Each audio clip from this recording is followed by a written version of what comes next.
तो दोस्तों इस वीडियो में हम जानेंगे जाति प्रमाण पत्र बनवाने के लिए आपको किन किन कागजों की जरूरत पड़ने वाली है। तो जिसके लिए दोस्तों आपको लास्ट तक इस वीडियो में बने रहना होगा, तभी आपको समझ में आएगा। तो चलिए दोस्तों बिना किसी देरी के हम यह वीडियो स्टार्ट करते हैं। तो दोस्तों अगर आपको अप्लाई के बारे में भी जानना है, किस तरीके से आप अपने जाति प्रमाण पत्र को अपने मोबाइल से अप्लाई कर सकते हैं, तो आप हमें कमेंट कर सकते हैं। उसके लिए भी अलग से हम वीडियो बना देंगे अपने चैनल पर। तो चलिए दोस्तों अब हम जान लेते हैं जाति प्रमाण पत्र बनवाने के लिए आपको किन किन कागजों की जरूरत पड़ने वाली है। तो दोस्तों सबसे पहला आपका डॉक्यूमेंट्स हो जाता है एप्लीकेंट फोटो, यानी कि दोस्तों यहाँ पर आपको एक पासपोर्ट साइज फोटो की जरूरत पड़ने वाली है। जिसका भी जाति प्रमाण पत्र बनना है उसका पासपोर्ट साइज फोटो होना चाहिए। तो दोस्तों पासपोर्ट फोटो के बाद आपके पास 1985 का कोई रिकॉर्ड होना चाहिए, जैसा कि आपकी भूमि जमीन की नकल की खतौनी होती है, उसको भी आप यहाँ पर लगा सकते हैं। और इसके अलावा अगर आपके पास कोई और प्रूफ है जिसमें कि ये शो होता हो कि आप 1985 से इस एड्रेस पर रहते हैं, तो आप उसको भी यहाँ पर अपलोड कर सकते हैं। तो दोस्तों ये हो गए आपके दो डॉक्यूमेंट्स। इसके बाद हम जानते हैं अगले डॉक्यूमेंट्स के बारे में। तो अब दोस्तों आपका हो जाता है आधार कार्ड, यानी कि दोस्तों यहाँ पर आपको आईडी प्रूफ देना होगा। आईडी प्रूफ में आप अपना आधार कार्ड लगा सकते हैं। अगर आपकी एज कम है तो आपको करना क्या है, आपको अपने आधार कार्ड के साथ साथ आपको अपने माता पिता के जो आधार कार्ड है उन्हें भी यहाँ पर अपलोड कर देना है, एक सिंगल पीडीएफ फाइल बना करके। तो दोस्तों हमारे 3 डॉक्यूमेंट्स यहाँ पर हो चुके हैं। चलिए अब हम जानते हैं नेक्स्ट डॉक्यूमेंट्स के बारे में। तो दोस्तों नेक्स्ट डॉक्यूमेंट्स हमारा हो जाता है परिवार रजिस्टर की नकल। आपके पास अपने परिवार रजिस्टर की जो नकल होती है, आज के टाइम में दोस्तों फिलहाल ऑनलाइन बन रही है परिवार रजिस्टर की नकल। तो दोस्तों आपको ऑनलाइन वाली परिवार रजिस्टर की नकल ही अपलोड करनी होगी,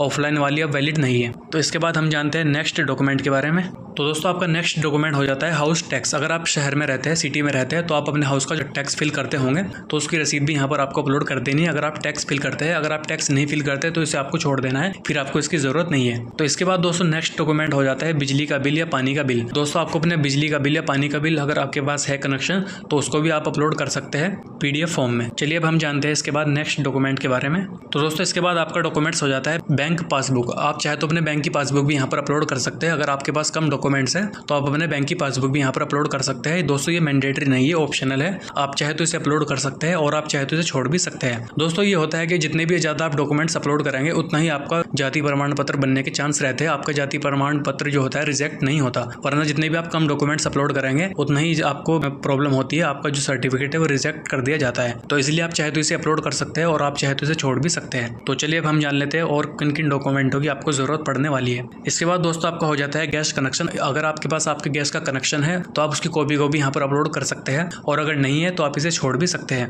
और इसके बाद दोस्तों आपका हो जाता है मतदाता पहचान पत्र, यानी कि आपके वोटर आईडी कार्ड। आपके पास अपना वोटर आईडी कार्ड है, अपने माता पिता का वोटर आईडी कार्ड है, तो उसे भी आप यहाँ पर अपलोड कर सकते हैं पीडीएफ फाइल बना करके। और दोस्तों इसके बाद आपका डॉक्यूमेंट्स हो जाता है राशन कार्ड। दोस्तों आपको अपना राशन कार्ड जो है उसे यहाँ पर अपलोड कर देना है। आप चाहे तो राशन कार्ड और परिवार रजिस्टर की नकल दोनों की एक ही पीडीएफ फाइल बना करके वहाँ पर अपलोड कर सकते हैं, और आप चाहे तो इसको अलग अलग भी अपलोड कर सकते हैं, कोई प्रॉब्लम नहीं होगी। और इसके बाद दोस्तों आपके डॉक्यूमेंट्स हो जाते हैं शिक्षा से संबंधित दस्तावेज, यानी कि दोस्तों आपकी एजुकेशन से रिलेटेड आप जितने पढ़े लिखे हैं, अगर आपके पास कोई डॉक्यूमेंट्स है जैसा कि 10th की मार्कशीट, 12th की मार्कशीट, तो आप उन्हें भी यहाँ पर अपलोड कर सकते हैं। तो दोस्तों ये आपके डॉक्यूमेंट्स कंप्लीट हो चुके हैं। इन डॉक्यूमेंटों की आपको जरूरत पड़ने वाली है। तो दोस्तों जो डॉक्यूमेंट्स मैंने आपको बताया, इनमें से जितने भी डॉक्यूमेंट्स आपके पास हो, आपको उन सभी को यहाँ पर अपलोड कर देना है। जितने भी आप डॉक्यूमेंट्स यहाँ पर अपलोड करते हैं उतनी ही जल्दी आपका सर्टिफिकेट जो है अप्रूव किया जाता है, आपका सर्टिफिकेट रिजेक्ट नहीं होता। इसके बाद दोस्तों लास्ट में एक और डॉक्यूमेंट्स बच जाता है। अगर आपके पास अपना पुराने वाला जाति प्रमाण पत्र है, आपने पहले से बनवा रखा है और आपका सर्टिफिकेट जो है एक्सपायर हो गया है, यानी कि उसकी वैलिडिटी है खत्म हो चुकी है, 3 साल की वैलिडिटी इसकी होती है, तो अगर आप उसे रिन्यू कराना चाहते हैं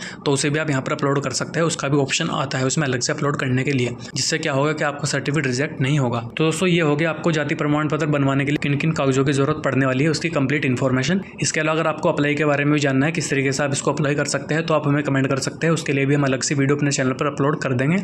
और इसके अलावा अगर फ्रेंड्स आपको कोई डाउट है, आप हमसे कुछ पूछना चाहते हैं, तो आप हमें कमेंट कर सकते हैं। उसका सोल्यूशन भी आपको हमारे चैनल पर जरूर मिलेगा। तो दोस्तों आज की वीडियो में बस इतना ही। मिलते हैं नेक्स्ट वीडियो में। थैंक यू, धन्यवाद।